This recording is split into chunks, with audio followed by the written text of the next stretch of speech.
Hi friends, welcome to Indhu's kitchen. இன்றைக்கி நம்மளோட கிச்சனில் ரொம்ப டேஸ்டான சீரக சம்பா சிக்கன் பிரியாணி ப்ரெஷர் குக்கரில் எப்படி செய்கிறதுன்னு பார்க்கலாம். அதுக்கு முன்னாடி இந்துஸ் கிச்சனை சப்ஸ்கிரைப் பண்ணாதவங்க சப்ஸ்கிரைப் பண்ணிக்கோங்க. கூடவே பெல் பட்டனையும் கிளிக் பண்ணிவிட்டு ஆளுங்கிற பட்டனையும் கிளிக் பண்ணிக்கோங்க. அப்போது தான் நம்ம போகிற வீடியோஸ் எல்லாமே உடனே உங்களுக்கு வரும். பிரியாணி செய்கிறதுக்கு ஃபர்ஸ்ட் ஒரு ப்ரெஷர் குக்கரில் 2 டேபிள் ஸ்பூன் அளவு எண்ணெய், 2 டேபிள் ஸ்பூன் அளவு நெய் சேர்த்துக்கலாம். இது ரெண்டுமே நல்லா சூடானதுக்கப்புறமா இதில் 2 பிரியாணி இலை, 1 மராத்தி முக்கு, 2 சின்ன சைஸ் பட்டை, 2 கிராம்பு, 2 ஏலக்காய்,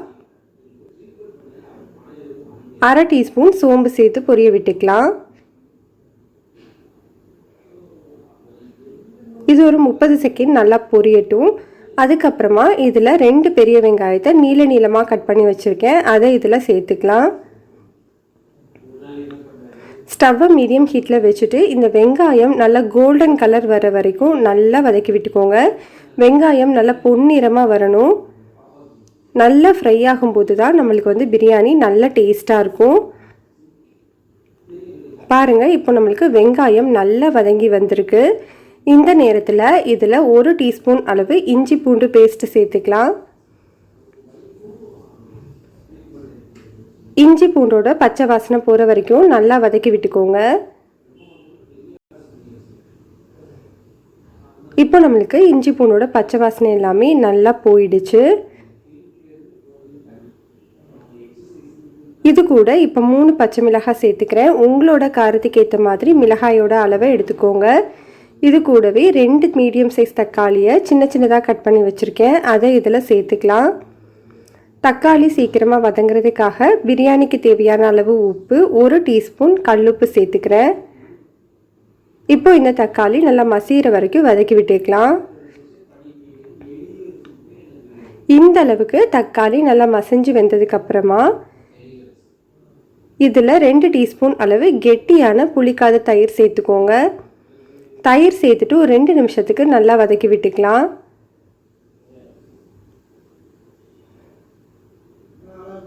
இப்போ இது நல்லா வதங்கினதுக்கு அப்புறமா இதில் இப்போது 1 கைப்பிடி அளவு புதினா, 1 கைப்பிடி அளவு கொத்தமல்லி சேர்த்துக்கலாம்.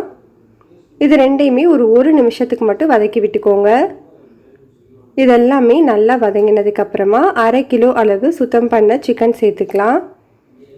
சிக்கனை சேர்த்துட்டு ஒரு 1 நிமிஷத்துக்கு நல்லா வதக்கி விட்டுக்கோங்க. வதக்கினதுக்கப்புறமா இதை ஒரு மூடி போட்டுட்டு ஸ்டவ்வை மீடியம் ஹீட்டில் வச்சு 5 நிமிஷம் வேக வச்சுக்கலாம். 5 நிமிஷத்துக்கு அப்புறமா பாருங்கள், சிக்கன்லேருந்து தண்ணி எல்லாமே பிரிஞ்சு வந்திருக்கு. இதில் இப்போது 1/8 டீஸ்பூன் அளவு மஞ்சள் தூள், 1 டீஸ்பூன் அளவு தனி மிளகாய் தூள், 1 டீஸ்பூன் அளவு மல்லித்தூள், 1/2 டீஸ்பூன் அளவு கரம் மசாலா தூள் சேர்த்துக்கலாம். ஸ்டவ்வை லோ ஹீட்டில் வச்சுட்டு மசாலாவோட பச்சை வாசனை போகிற வரைக்கும் நல்லா வதக்கி விட்டுக்கோங்க. இப்போ நமக்கு தூளோட பச்சை வாசனை போயிடுச்சு. நீங்கள் எந்த கப்பில் வேணும்னாலும் அரிசி எடுத்துக்கலாம். நான் இன்றைக்கி மெஷரிங் கப்பில் 2 கப் அளவு சீரக சம்பா அரிசி எடுத்திருக்கேன். 1 கப் சீரக சம்பா அரிசிக்கு 2 கப் அளவு தண்ணி சேர்த்துக்கணும்.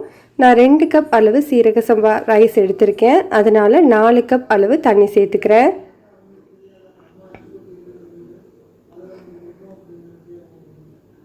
தண்ணி சேர்த்ததுக்கப்புறமா இதை நல்லா கலந்து விட்டுட்டு ஸ்டவ்வை மீடியம் ஹீட்டில் வச்சுட்டு 3லேருந்து 5 நிமிஷத்துக்கு நல்லா கொதிக்க வச்சுக்கலாம். இப்போ இது நல்லா கொதிச்சிட்ருக்கு. சீரக சம்பா அரிசியை நல்லா கழுவிட்டு 1/2 மணி நேரத்துக்கு முன்னாடியே தண்ணியில் ஊற வச்சுருக்கேன், அதை இதில் சேர்த்துக்கலாம்.